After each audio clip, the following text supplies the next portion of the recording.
Thank you so much for tuning in to She's All Over the Place with Kiriaki. That's me.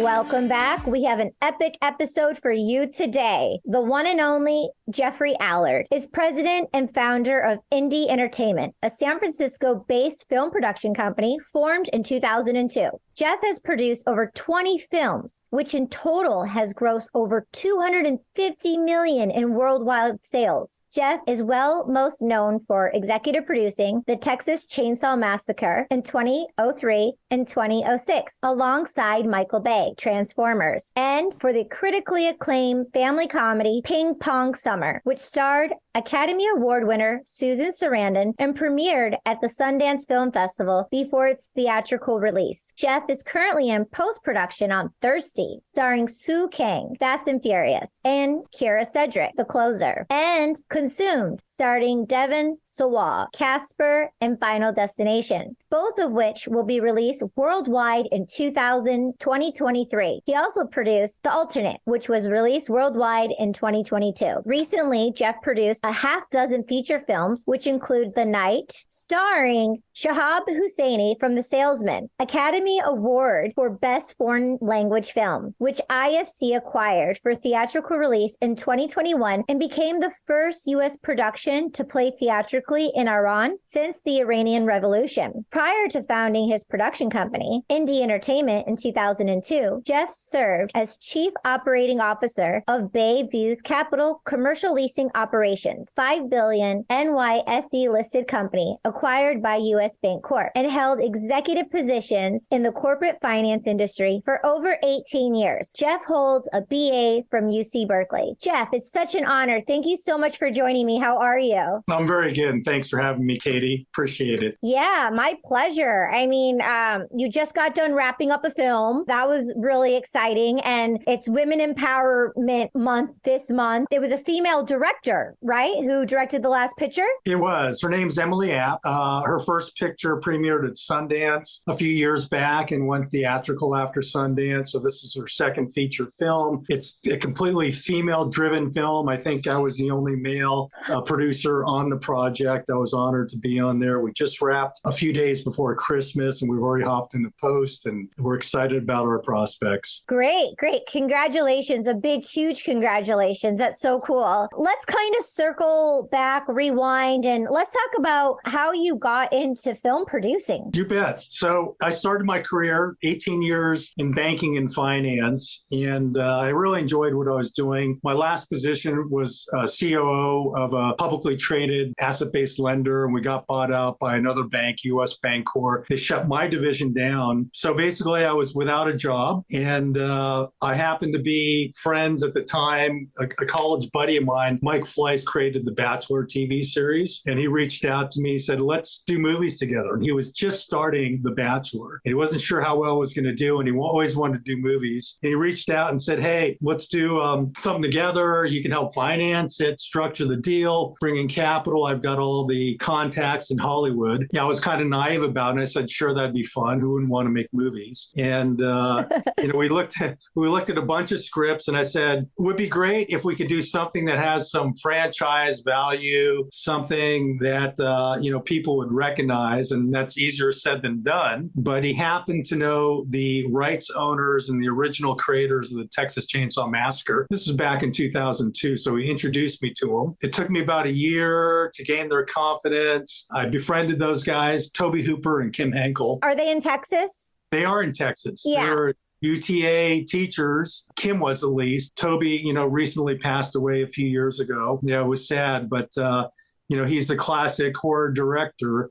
But at the time, they had done a couple of Texas Chainsaw Massacre movies. The original one, they accidentally sold to the mob, and they never were paid for it. And so they were very wary, and they did two other sequels to that movie, and both of them got tabled by the studios because their actors, Renee Zellweger and Matthew McConaughey, were really beginning to gain traction. They didn't want them tied to this kind of low budget movie. And so they had been basically ripped off on all three of their movies. And so they were very cautious about who they would deal with. I befriended them, gained their confidence. I acquired the rights. This is my first movie. And shortly after optioning the rights to do two movies, Michael Bay reached out to me and made me an offer I couldn't refuse. And Toby and Kim weren't completely excited about it, but at the end they did really well. And the franchise was pretty much reinvigorated after that. I did two movies with them, and there have been two or three after that, and they've done really well. So it all started back in 2002 when I met them. Yeah, well, they're very lucky to have met you, because from me knowing you thus far, you have this grace about you, this persistent, what you said, like value, like your vision and your quality. You're like, oh, I want to find a project with some type of value. So that was a key word, those attributes that you go for. And I mean, I've met so many different producers in my 2 decades of being in Hollywood entertainment. So you know how it is. There's up, down, and everything in between. So yeah, they got very lucky when they got introduced to you. That's so cool. Thanks for sharing that story. Yeah, and it worked out. And since then, I've produced over 20 movies. So it really got me into the business. And I'm fortunate to have done that and to be able to make a living in this business. It's kind of tough. I live up in San Francisco Bay Area, and I've been able to operate from this area because I love Northern California. I love Southern California, but I'm a NorCal guy. And I've been fortunate to be able to make a living up in the Bay Area making movies. I've only shot a few up here. Most of them are, throughout the U.S., chasing the tax incentives. But, my most recent film, Thirsty, we just shot in the East Bay. So I'm going to try to bring more business back to my backyard. Love that. Love that. Through the process of your journey, it's, going back 2 decades, but what are like the fundamental basics that you go to as a financier and as a producer? Are they separate or are they together when seeking your new project, or when people come to you? What are certain green flags that you look for? Things it's not for me. How is that very clear for you? Yeah, so I did some financing on my earlier projects, Texas Chainsaw Massacre. I did some personal financing on that to get that developed. But what I've learned is, although all my movies, with the exception maybe a couple, 2 or 3, were privately financed, and it is just it's so hard to get that done nowadays. And so the first thing that I look at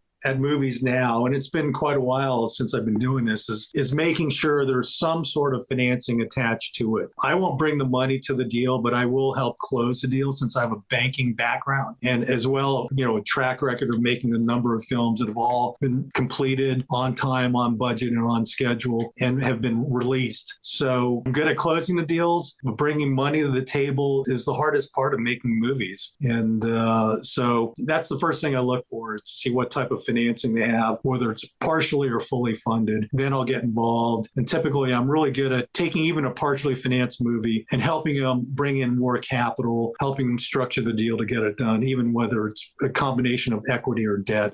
After that, I generally stick to genre type movies, not just horror. Of the 20 plus movies I've done, less than half of them have been horror, but keeping it in the thriller, action, some rom-com. I generally stay away from drama because it's just so hard to get them out there. Although one of my more successful movies was The Night with Shahab Hosseini. His movie, The Salesman, won an Oscar for Best Foreign Film 3 years ago. And having a talent like that attached to a film made all the world of difference. That was also a foreign language film, but it was a horror film. And so we screened it internationally. It screened in Iran, the first U.S.-Iranian co-production to screen there since the revolution. And we recently screened in China. We had a theatrical release in the United States during COVID, which was difficult, but it was a great experience, and wow. That movie did really well. Wow. And you were a part of pushing that revolution forward, especially during the pandemic and then everything that's happening with the country now for the last few months. It's been, last few months. It's been 3 years. Yeah. But even more intensely, stuff started happening. I remember it was right after Burning Man, because my sister, you haven't met her yet, Anna, but she has a lot of, friends that she goes to Burning Man with. And afterwards, a few weeks after, it was just like a catastrophe in the country. And so, So is it playing there now? It played there last year. They were coming out of the pandemic, so there were a limited number of theaters that were available to screen it. We're actually just getting reporting on it now. I tell you, we had a completely Iranian Persian crew. We catered in Persian food, Persian actors, and it was a Persian spoken film. So it was exciting. I was, again, a minority there, one of the few that spoke English. Well, most of our crew spoke English, but a lot of them were bilingual. Did you enjoy the food, the cuisine? Oh, I loved it. It was some of the better cuisine I've had on a shoot. Did you learn any favorite words? I did not. I wish I did. When they were around me, it was all English. Our lead actor, Shahab,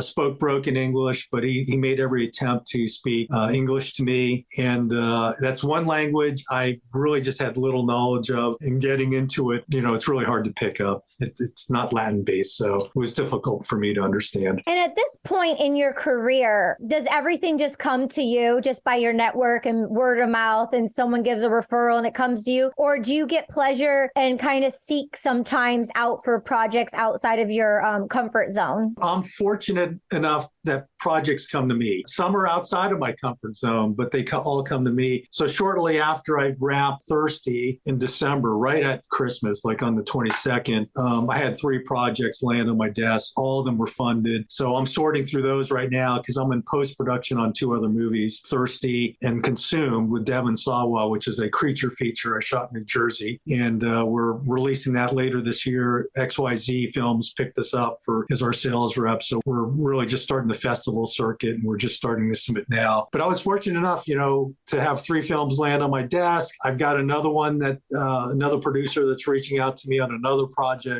So I just have to decide, which one suits me best, which one works within my schedule. I guess I'm a little bit spoiled, but I've been in this business for almost 20 years now. So I guess eventually it comes to. I'm a straight shooter. Hollywood's known for a lot of quick, talk and spin, and I tell it the way it is. And that's why I get repeat customers. I don't oversell something. I try to undersell and overdeliver. I love that quality about you. I love what you're saying.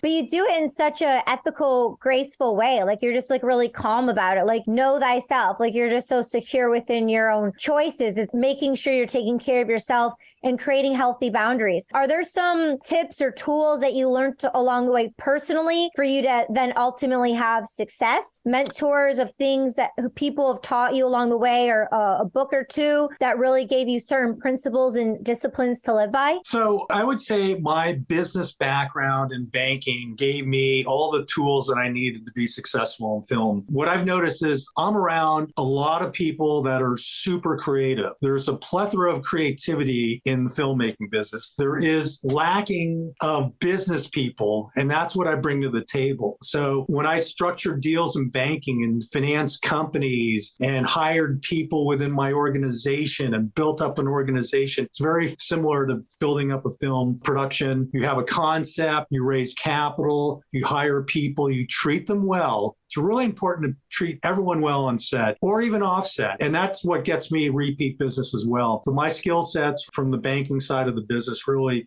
worked well in the film business because there aren't that many people with business background in the film business. And the few that are tend to be a little bit quick and swift and aren't very trustworthy. So, having ethics and moral have served me well in the business. And that's the way I've always been, including, my entire career in business and banking as well. So anyone tuning in, having some kind of business background and banking background gives you that backbone to come in at your level with your sophistication to cut through the noise. And so what are some red flags? What are 1 or 2 questions or things that people would say where you automatically know it's not your cup of tea because you've heard it before, but it might be something new to a new filmmaker, a new producer, so they may not know these green flags or red flags? What to stay away from? Yeah. So red flags from a kind of a deal side, I get sent a lot of projects. Many of them aren't funded. Some are partially funded, but I tend to stay away from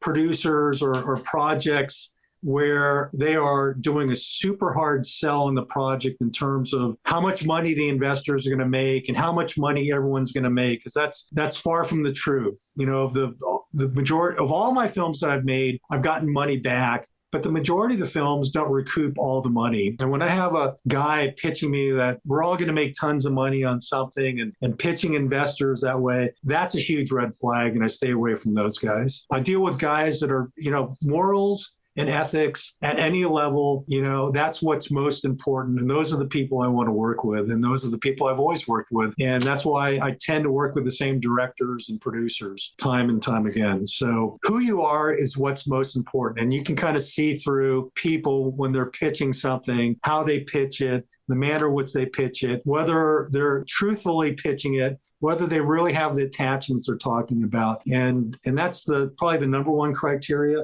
Obviously, the script is really important because I do read a lot of scripts, and I am good at detecting very bad scripts. But when you get a decent script, I don't know who really can say this script is going to translate into a blockbuster. I think that's almost impossible to tell, but I can weed out the bad script. So having a decent script and working with quality people is what's important. And being able to kind of sift through the good guys and the bad guys, I think is an important skill. And I think I've got that. Yeah. And my heart's touched right now because of what you're just saying, and I appreciate you and us being our new friendship and everything, because I've been through a lot of stuff over 2 decades of Hollywood. So I've been through a lot of bad. That's why I hold you to this certain, I don't want to say pedestal, in this certain, like, your own light, of like good quality people. Cause it's difficult, cause when you're a human, you're a creative, like you said, you're around creatives all the time. And we're in this creative industry. We believe, and we want to have hope and faith that anything's possible. But when you don't have the principles and the groundwork laid out, then it's just a delusion. So it's being able to cut through that delusion is what I'm hearing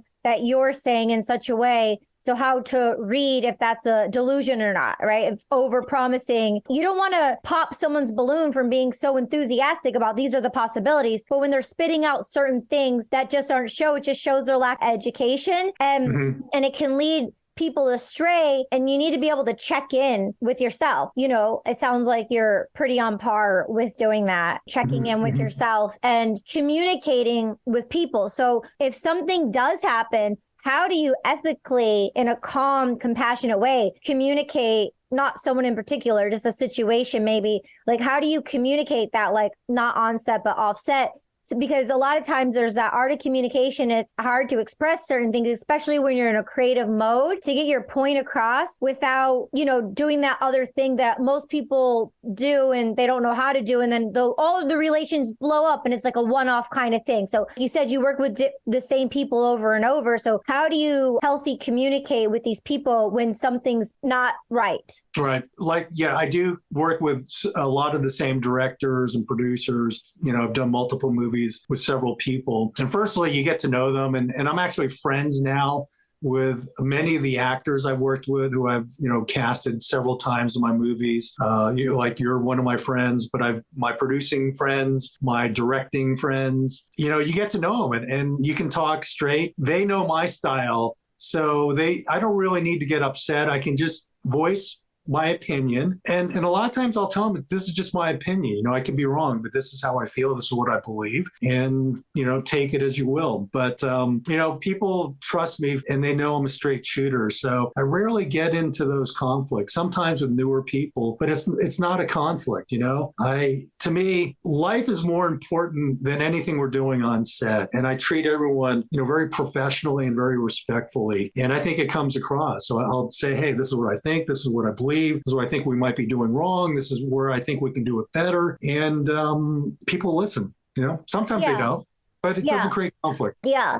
So circling back around, if someone has a banking degree or a business degree, great. If not, what are some tools people can do to get to the bones and basic of the business? Because it's not show art, it's show business. It's a business. And like you said, some people come around and they're not very equipped on the business part. So what are some skill sets that people can learn to grow through that journey to be a better business person? Right. Well, I think the first one, and we've touched on this, is just being ethical. As long as you're a straight shooter and you're fair, that's going to come across. And that's one of the most important business principles, being fair and ethical. So do that. I think learn from people who've had more experience than you. So I oftentimes have associate producers that come on board just to learn. And, they might even invest in a project. And they just want to be around and learn. And so I think take advantage of any opportunity you can to be on set and learn from the producers. If you're inclined to be, on the production side, crewing up is, being on the crew side's, I think, very different, but still leadership is the same. So my department heads, whether it's grip and electric or camera department, I work with those guys oftentimes on multiple projects. And it's the same way.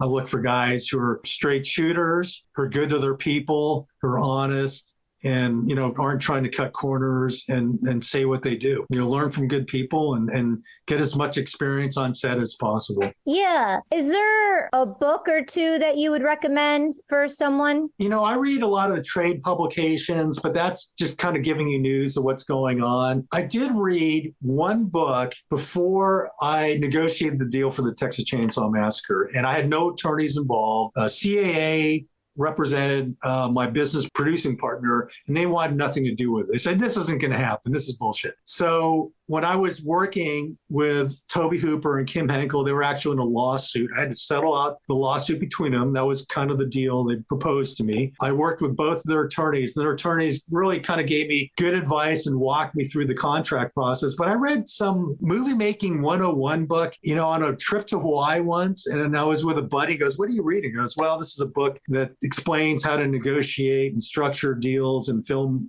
making. He goes, what are you doing? I said, well, I'm going to get in the film business. I think I'm going to acquire the rights to Texas Chainsaw Massacre. And he kind of laughed. And literally within 6 months, I closed the deal and we're going into pre-production. But it was just I don't remember the name of the book, but it was just like a filmmaking 101 book. And it gave me some good insight into the business. And the one thing I took away from that book, it said, if you ever have the opportunity to acquire the rights to a franchise concept, do a 2-picture option at a minimum. And I said, okay. And that's the one thing I did do when I acquired the rights. I insisted to be a 2-picture option. And it was very financially rewarding to do the first one and then have an option to do the second one. The first one grossed over $100 million, was one of the largest independent grossing films back in 2002. We followed it up with a prequel in 2006, and that grossed close to $100 million domestically as well. Wow. My head, I just like started naturally like going like this. My head was just like spinning. That's so cool. Oh my God, it's cool. And then on a personal level, like I like The Four Agreements by Don Miguel Ruiz. I'm a business guy, so I have a lot of business news on. I know it's kind of boring. So I'm more of a current events guy. And where do you get your current events? Mostly CNN, PBS a little bit. I do watch Fox, but I like to have a balanced view of what the left and the right are, how they're presenting news. And then I'm reading a lot of news online. I'm always on the computer, whether it's reading scripts. Right now I'm in tax season because I manage all the LLCs for my films. So I probably have half a dozen tax returns I'm in the process of working on right now. And in my office, I have a computer with 5 screens. So I'm always back there when I'm not out skiing or riding my bike or golfing. Yeah. And let's talk more about you being a producer. So I know some producers are on-set producers. They love being on set. They're there the whole time. And then there's some producers who will come check in on a film, they'll leave, and then they'll come back. And then there's some producers who never go to set. What kind of producer are you? I am on set. I am the physical lead producer. I wish I could just come by and kick the tires. I've done that on a couple of movies. I was great. I'd show up for, on a 6-week shoot, I'd be there for like a week and a half, and they'd ask me questions. But typically, I'm the lead producer on set, and it is a lot of work. It's a marathon. I'll have an office. I tend to be more in the production office than behind the camera, but I will be literally on set. I always make my visits and I'll be on set maybe 20% of the time, 20 to 40% of the time, and 60% I'll be in the production office dealing with headaches, locations, crew, talents, agents, you name it. They're always coming in, talking to me. Oh, the talent and their agents. I love the talent. Their agents can be little bit challenging. The agents are working for the talent, trying to get them the best deals. But once I close the deals, it's usually pretty smooth. I've been on set sometimes where like the actor will not leave his trailer for hours. Do you ever have those experiences where like the actor won't leave their trailer and you have to like go talk to them? Yes, very few and far between, just a handful of times. So one of the parts of the casting process that I use, it's really important to me. I'll collaborate with the director. We come up with a bunch of names, but having a good casting director, one of the things that they do is they'll give me insight as to what that person is like. And if they're high maintenance, if they're the type of person that's going to be in their trailer the whole time, not be part of the team, just really just there for the paycheck, will pass.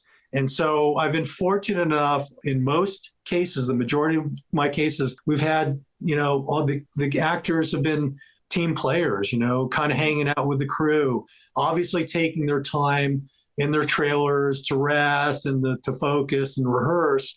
But they were always, really engaging and people you'd want to work with. And I just have a handful of actors that I wouldn't work with again. But I think actors know that that's important. I guess if you can afford to pick whatever job you want, pick whatever picture because you're a talent, that's one thing. But most talent nowadays, they're looking for work. And I think they've learned to, just be more of a team player. So I haven't had that problem, just a handful of times, and I can't name names. Of course not. Of course not. This is a silly, cheesy question, but it's just a fun one. When you're on set, what's your favorite part? Crafty, breakfast, lunch? Like, what's your favorite, go-to snack on set? And so I am a big snacker, and most people on shoots tend to lose weight. At least my crew, because they're hustling so much. And I'm the type of person, if I'm nervous, I'm happy. If I'm tired, if I'm energetic, I'm always kind of snacking. I'm hungry, so I have to be careful. So I love the crafty table. I'm always the one making sure that it's what we have there is nutritious. We've gone much more nutritious over the years, but still my favorite salty snacks are always there. And then I'm involved in the catering process selection. So, I look over the menu, and I think feeding the crew and the cast well is really important. So one of the biggest line items on my budget typically is catering. We try not to skimp there, because if you're with someone, 12 hours a day, 5 to 6 days a week, and you're paying them, just barely a living wage, because, these independent films, it's really, you pay them okay, and they understand, they know what they're getting paid, but they're not getting wealthy from that. And so I do try to treat them really well on set, feed them well whenever possible. Yeah, ethically, you're conscious to make good foods there. So it kind of leads me to the next thing, which is environmentally friendly. I remember 2018, and I had this catastrophe on set, and there was no recycling, and there was 300 people on set. It was insane. And I went to the production, and I had them print out, recycle, and then trash. And then they laminated them and brought them out so people would be recycling.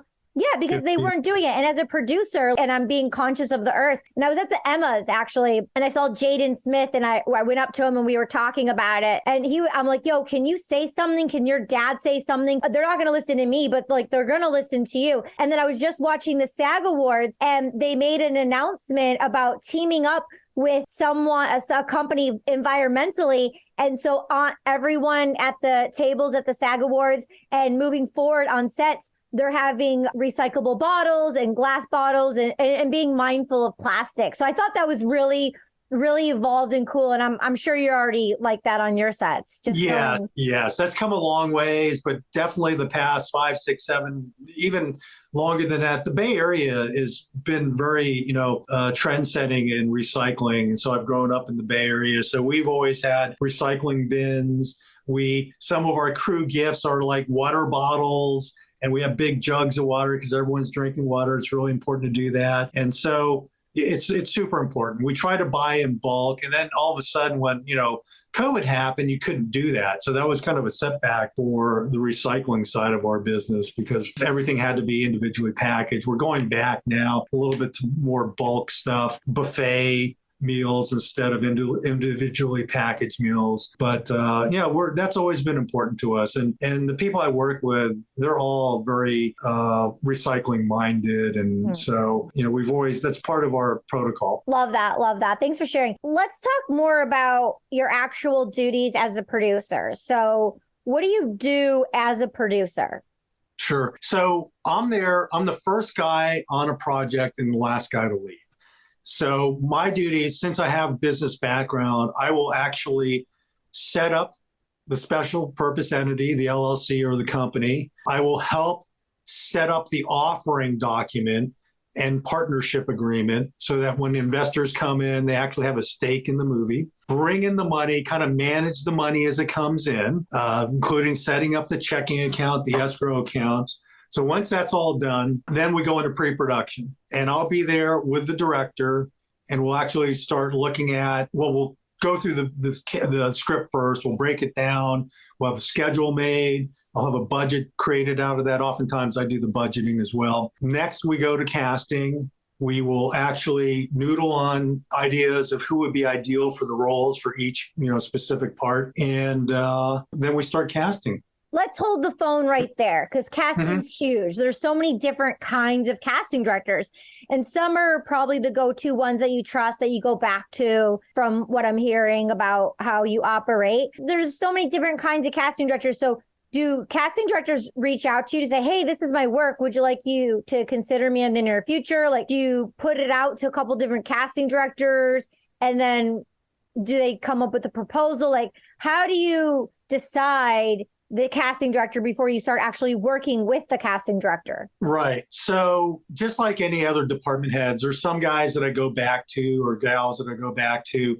And in the casting world, I've got a couple of casting people. One is less available now. So I recently used a new casting director on Thirsty, and she was fantastic. Her name was Charlene Lee, and I will use her again. So I just use people I used in the past, and she's someone I would go to, especially for maybe some of my non-horror specific movie or non-action type movies. But a lot of times it's, if we don't have a specific casting director in mind, or if the one we want to use isn't available, we'll just start looking for referrals. And so since I've been in the business so long, and usually my producing partners have contacts as well, or my director, we just kind of think about, let's reach out to so-and-so. We get names, and it's just like casting for a casting director, and I'll typically be one of the first people to reach out to them. The first thing is availability check. Yeah. And then it's like an actor, availability check for the casting director. Exactly. And then you just kind of pitch the project. Are you interested in this type of movie? And it's really important to disclose the budget range. I'll never give a specific budget because that's proprietary. But if it's going to be low budget, you want to let them know. So their expectations are that, what their fee would be based on, as well as what they have to work with. If we're going to do $1 million movie, we're not going to pay an actor $500,000. So it gives them an idea of what we're working with. Just like most actors, casting directors are generally always looking for work too. So how did she come across your desk? She came across, it was through my director, and it was early in the process because, casting is one of the first things you do. And frankly, I don't recall how my director found her, but he found her some way, and we were kicking around a couple other options, and she ended up being our casting director, and I'm really happy we hired her. She did great work. Now that we're on the casting director topic, personal faves of mine, a couple. Nancy Nair, she's brilliant. She's awesome. She's in New York and LA. If you don't know Nancy Nair, she's great. She's, oh my God, now you do. She's so good. I'll ping you to her. And then Wendy O'Brien is awesome. Okay, good to know. She cast me in It's Always Sunny in Philadelphia. She's gone on to cast so many different things, but Wendy O'Brien's amazing. Barbara Fiorentino, she was independent with Rebecca Mangieri, but she is now the head casting director at Hulu. So when you have like a Hulu project coming on, just sow a seed. Remember, like Barbara Fiorentino, she's so cool. Okay, excellent. Send me an email on that. I'll definitely keep them in mind. Yeah, and in the Sanford, so we oftentimes will have two casting directors depending on our location. So we cast our name talent out of LA. So we have an LA casting director. And then since we just shot here in the Bay Area, I hired Nina Henninger, which is probably the foremost casting director in the Bay Area. And she was just fantastic. I wanted an opportunity to work with her, and really, this was just perfect timing because I've only done a few pictures up here, and so it was great. And she was great to work with. Yeah, speaking of pictures and shooting in different locations, I know New Mexico has been popping for a while with the Netflix studios. And have you shot any projects there and or plan on maybe shooting any projects there in the near future? I haven't, but a couple of people have talked about it to me. They do have a nice tax incentive. I know there's good infrastructure in New Mexico. It's not too far from California, so you can fly in people when you need to. So I'm definitely looking at that.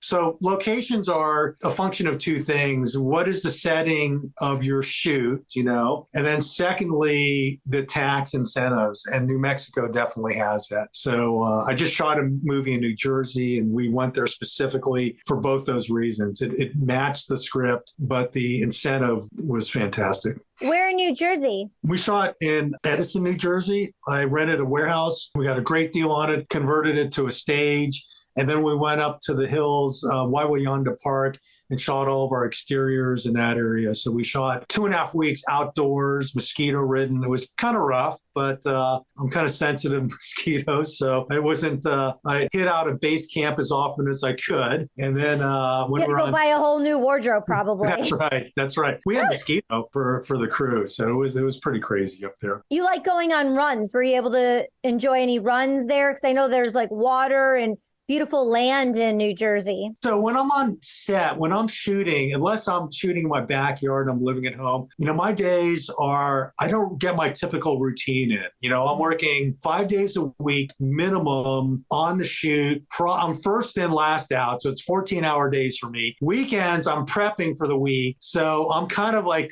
on call 24/7. And where I get my exercise in, I don't literally go to the gym unless I'm there as kind of an offset producer kicking the tires. But I'll just walking around on set, I'll easily get 15,000 steps in easily just being on set. Wow. Those are good steps. I like those kind of steps. Yeah. I'm proud when I get to like 8,000 steps. I'm like, yeah.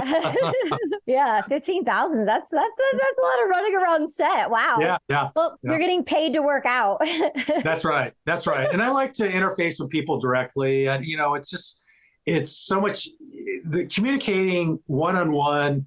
It always comes across much more clearly. Things can be misinterpreted in emails and text and secondhand. So I just go straight to the person, talk to them, and less communication issues when you do that. Yeah, for me personally, just my brain goes so fast, and I didn't get the iPhone 14 Pro Max, like the bigger one. I got just the regular one.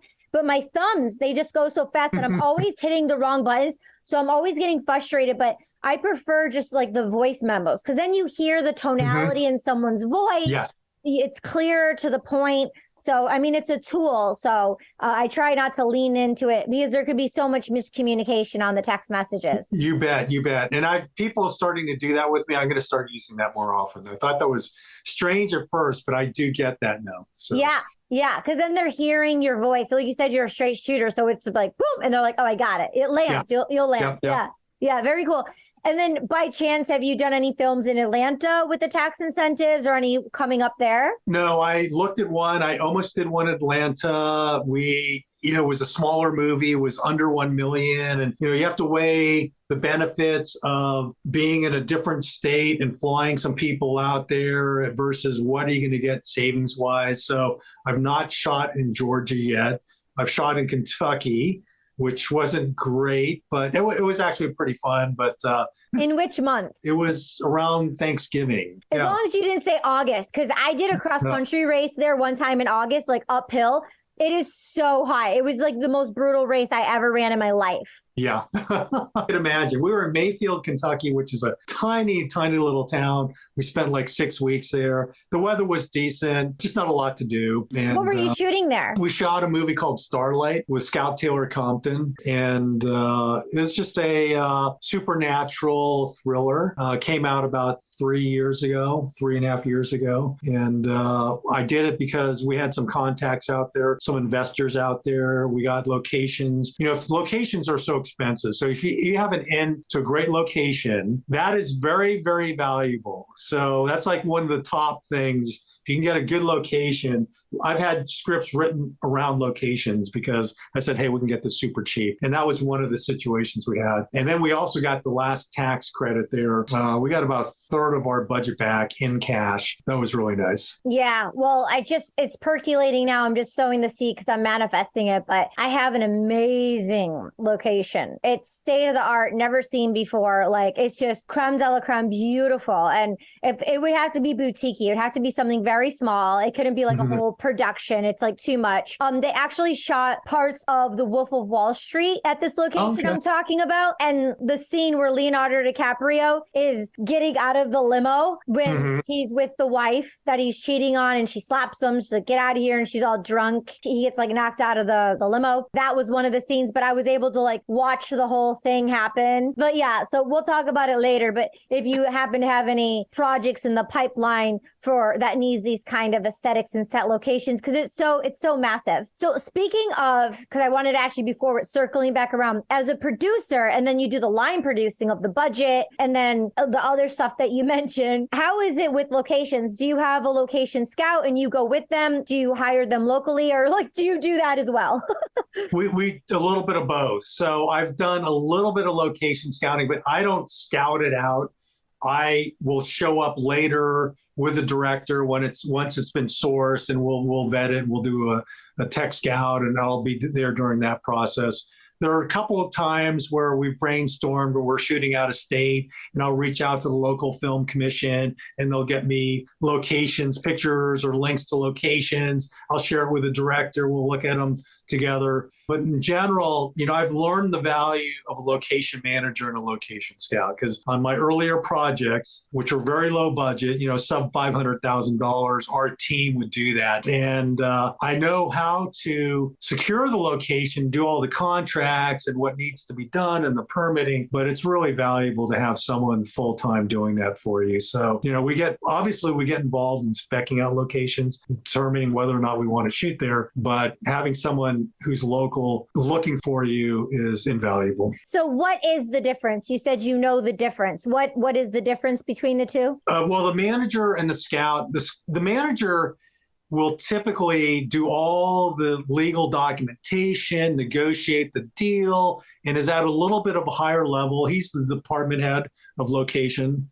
And then the scout will be someone who might go out there and actually be there during the shoot, might scout something out. And I only learned this recently. I thought they were one and the same, but I had a location manager and a scout on one shoot. And he goes, I'm a manager. I'm a location manager, which does a lot more. So he can actually, in New Jersey, he was a location manager, and he presented to us numerous locations. And he goes, I'm not a scout, I'm a manager. And he said, here's who these people are, and this is what it'll take. Talk to them, and this is the permitting that's required, and this is what we can do there. And scouts, I guess, typically don't go into that much detail. Got it. And then, so when you have the locations manager, scout, and they're going, and so they initially go, when they find it, they show photos, videos, links to the director. The director then goes scouts with them, and then they report to you, and then you go see. I'll usually go with the director. I'm at that process where it'll come to me and the director, and I let the director do all the creative visioning, and so he'll say, I like this, this, and this, and then I'll kind of look it over, and I go, okay, that makes sense. And I look at it from a slightly different perspective, like more logistical. I'll let him worry about the creative and how they can shoot there. I look more logistical, where it's located, what it's going to cost us. But then we'll if I go out, I'll go out with the director. There'll be times, where I won't go out and he'll just do it. He might go out with the DP and scout the locations and then just report back to me and say, yeah, this is doable or not. Let's go with the location. And I have a lot of faith in my guys that I work with. I'll say, all right, we'll pull the trigger on that. Love that word, faith. Love that. Love that. Yeah. And I won't say names, but and I know there are certain actors that will only work with certain directors. How are you with working with new directors that maybe don't have the clout, all the credits, but they have something amazing? Like, will you take a shot on a first-time director? Absolutely. It's about the person. So the movie I just did, Thirsty, this is her second feature film. So, she's not a first time and she's done other documentaries. So she wouldn't fall in that category, but she still didn't have as much experience or a lot of experience in feature films. Now I did a movie called The Alternate, which we shot half of my house, which is the cardinal sin, never shoot at your house. I kind of just slowly got drawn into it. I even housed crew here. You had insurance on your house, right?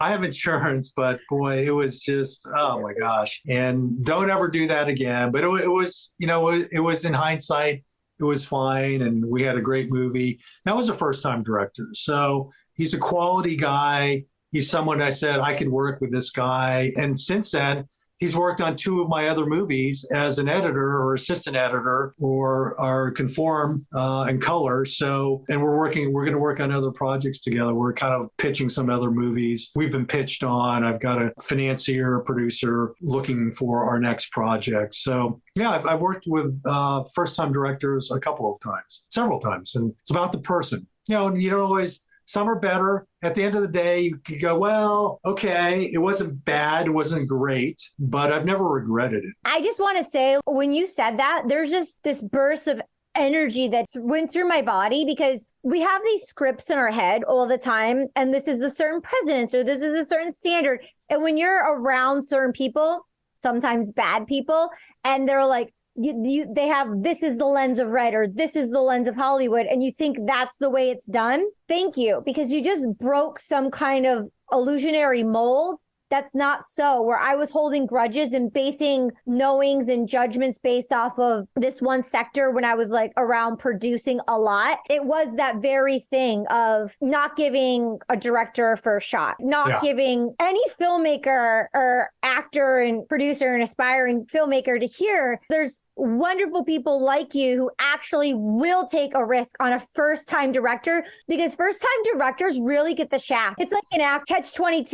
You can't be in the union unless you have a union job. You can't do a union job unless like you're in the union. And it's that catch-22. And I feel like directors, and this probably applies to different areas in life, but I feel like directors, they have that first-time director thing where it's really difficult, right? So I've seen in the past where a director will have a project, which they wrote, just pay them $100,000, tell them to go direct their second one, like get the movie done, get it foreign, get it sold, get it out there, take the money, run, have the money, have a backup script so you can direct the next one. But a lot of directors, they're so attached to their first baby because it's like their very first one that they never, I've seen so many directors actually fail and not get their movies made because they won't allow that because there's so much like control over it. So I mean, that's like a whole nother conversation. But when I was younger, I was, like you're getting your movie made, you're making $100,000. If you're a director or a writer, you probably have a lot in your arsenal, back it up with your next one. But a lot of times when you're an artist and you're attached to certain things,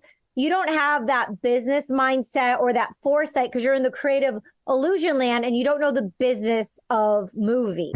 Right. So I'd say a couple things. Firstly, all the first-time directors in my Persian Iranian movie, which went theatrical, he was a first-time director and he's really killed it. And since then, he's done another movie. But firstly, I wouldn't necessarily work with any first-time director. They have to have that skill set, experience on set, whether it's been doing commercials, whether they've been in a number of features at different levels of crewing, but also, they have to be collaborative. I wouldn't work with a first-time director who acts like he knows it all and says it's going to be this way. It's either this way or just wouldn't happen. I couldn't work with that type of person. Even if they're an experienced director, I might have a hard time with that. They need to be somewhat collaborative. They need to be flexible. And, those are the two things. And, the third thing, which is really helpful, is a number of my directors have multiple skill sets, i.e. being able to edit. So if you can direct and edit, you're a double threat. because that is one less cost, one less line item we have to deal with. And, $1 million, $2 million sounds like a lot of money. It really isn't. At the end of the day, with the crew of 50 people,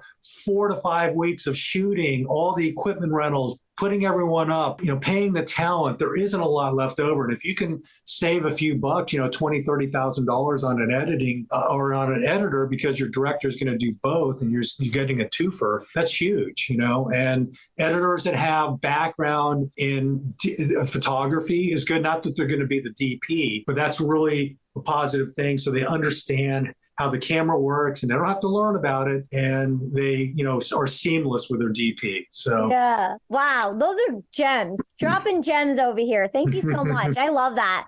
Let's kind of get into the nitty gritty of formalizing the structure on the back end deal of a film. I know very little. But what I do know is what I've heard through the grapevine is like you do the structure deal and you make sure you're like the first money out to make sure, like, if you're investing, you make sure you get your money back first. That's pretty much it. So it's pretty much the universal structure of independent films. And that's another thing. When I see packages presented to me, and if they kind of deviate, do something weird, I know they have no experience in doing this. But the typical structure on all my deals and every independent film that's ever been presented to me is you raise private investor money, and they're usually not experienced people. It's not a co-production company out of Los Angeles, because their deals are tough deals. I mean, their deals are not equitable. Whoever's investing real money, and if you get in a co-production deal, they're going to be at the bottom of the barrel. So I don't do partnerships with co-productions. It's usually private individual investors. They know going into it, it's a highly risky endeavor. And what they'll know is that we're going to make the film. I've got a history. I'm batting 1,000. I'm going to finish the film and I'm going to get it distributed. What I can't tell you is how much you're going to get on that movie. So they understand that. And I said, you got to be prepared to lose part or all of your money. Just know that if you make no money, I make very little money, or I make no money as well, because I don't get paid anything meaningful until the movie's completed and until you've received all your money back. So the structure of the deal is the investor puts up the money, or investors put up the money, you make the movie, and every dollar from monetizing the movie on all platforms,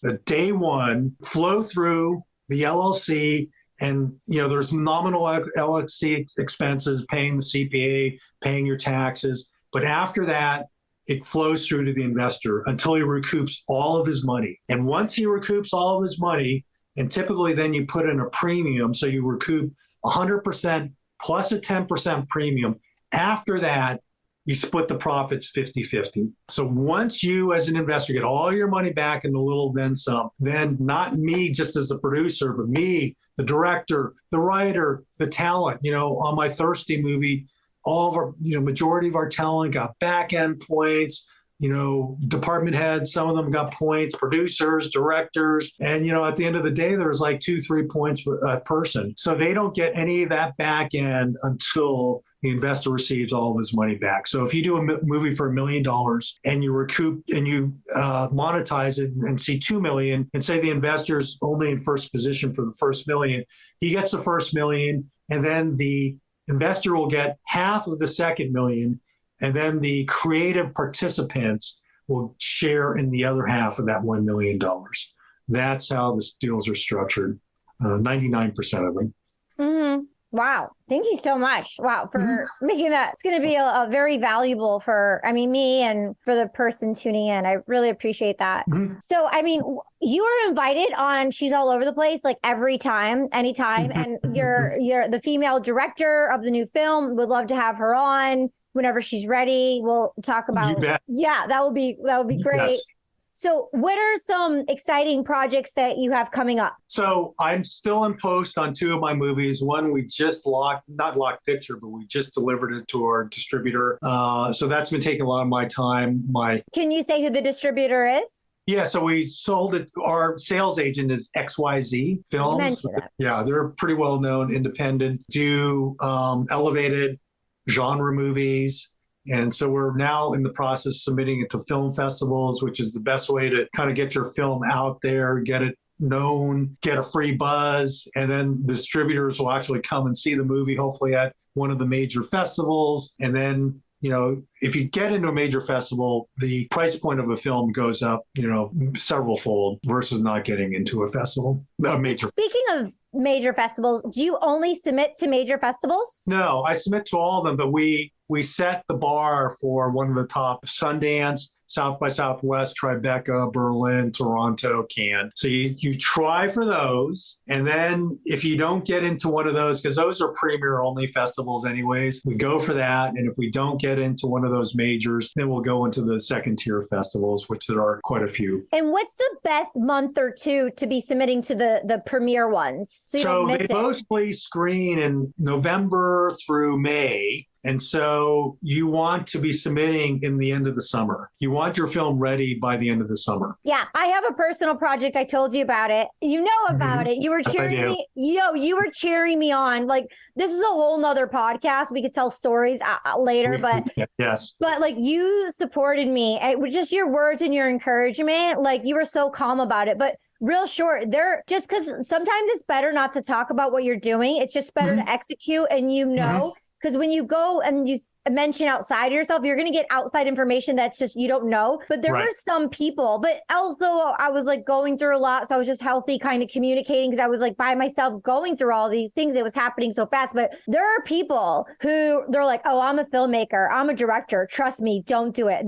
There are two people in particular who told me not to do it. And I didn't listen, because when you have your vision of who you are and what you want, you just got to really go for it and not listen to other people. But yeah, I have this, Culture Kids. So we premiered at Art Basel. I would love for you to see it, but I want to enter it into, it was shot on the red, creme de la creme. So I want to enter it into the premiere comedy for NFT categories, the new NFT categories, but I want to submit it to there, but we'll talk about it later. But honing in, because I want to know, what about the other movie you had coming up in March? It was going to be in Lancaster, I think. Remember? Well, so that's Consume that I shot in New Jersey. Now we're just submitting it to festivals. We didn't get into, the one I really wanted to get into, but we're now just starting to submit to the other festivals. So we are looking at Toronto. We're, conferring that right now with XYZ on which festivals we should be going after, because they have, that's one thing. When you have a sales agent or distributor, they have even better contacts than I do at festivals, because they are representing multiple films and they have films at festivals all the time. So they know the directors of those festivals very well, and they can just reach out if you've got a reputable sales agent behind you. That, and then Thirsty, we have really high hopes for that. So we're going to wait until Sundance of next year to submit. So we'll be ready to submit sometime in July, August for Sundance, and that'll be our first major submission for Thirsty. I love what you just said, that in between right there, having the patience, knowing and sitting and not rushing, and knowing you have something and waiting for the opportunity. Yeah, I love that. I love that. We're wrapping it in here. Any other projects you wanted to give a shout out or mention? So the other projects, nothing to mention right now. I have 3 projects on my desk, and I have to decide which ones, if any, that I want to step into. One would take me out to Austin for 2 months, which will be fun. I've been there for a few shoots. And the other 2 are local, which are positives as well. And I have a meeting next week. Someone's pitching me on another project. She has it fully funded. And so I just want to, I had a pretty busy couple of years, and just kind of pick and choose the right thing that's at the right time. And right now I'm a little bit busy with my 2 projects in post, and it being kind of tax season for my other films that I manage. I have another half dozen films that are out there. So we'll see. Oh my God. You're Keep me posted. You're so legendary. I'm like, You're too generous. No, I'm so excited. And thank you so much for tuning in. How can people get in contact with you, follow your journey? Obviously, look you up on IMDb, watch your films. I'll put it in the show notes. All your information will be in the show notes, but how can people follow you and your journey and get in contact? Yeah, absolutely. I get through social media, through Instagram and Facebook. A lot of people reach out to me, but yeah, follow me on Instagram is where I'm most active and post about most of my films. I'm not super super active there, but a lot of people reach out to me, and I'll publicize my films when they're coming out on Instagram. Yeah. And then, if someone's listening and maybe they want to intern or be a PA on set, like starting from the ground up to learn, to lean in to learn, maybe there's opportunities there. So there is. And I always have a handful of interns on every one of my shoots. And so we've had local film schools shut down departments for us just to donate their students to our shoot. So it's a great opportunity. And I'm very open doors. So I'll talk to the interns and explain what I'm telling you now. I'll explain to them in person while we're doing it. So the interns have a really good time on our shoots. I think they've learned a lot. This is great. This is great. And make sure when you reach out, say She's All Over the Place sent you. And you bet. You know what I'm saying? So I think that would be really good. There's also going to be the show notes will have all the links. And we also have giveaways every single episode. Because of you, we are in the very top out of almost 4 million podcasts, which is so exciting. So please make sure, thank you. Make sure you're subscribing. Please share this. I want to say with one person, but there's so many people who are just film enthusiasts and want to know like the structure and the business and, pass all that SOS, the shiny object syndrome stuff. And if you want to get raw and real into the nitty gritty of the business in an ethical way, please share this episode with like 5 different people. Share it on your social media platforms. In the link, it says giveaways. We're doing giveaways. It'll be a surprise. But if you put Jeffrey Allard in the subject and you tell us that you shared it on social media and give us like a couple things of how you added value, how we added value for you, something that you learned, you will be entered into a giveaway and I will talk with Jeff and we'll make something magnificent happen for you. How about that? It'll be like mind blowing. You won't even know what it is. It could be anything. So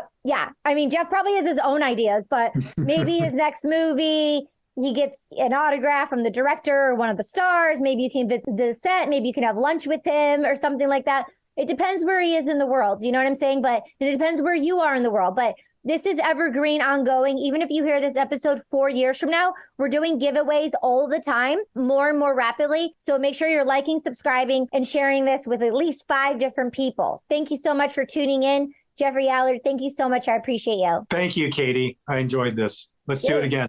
Yeah, definitely. Would love to. Hey, we'll see you next week. Bye.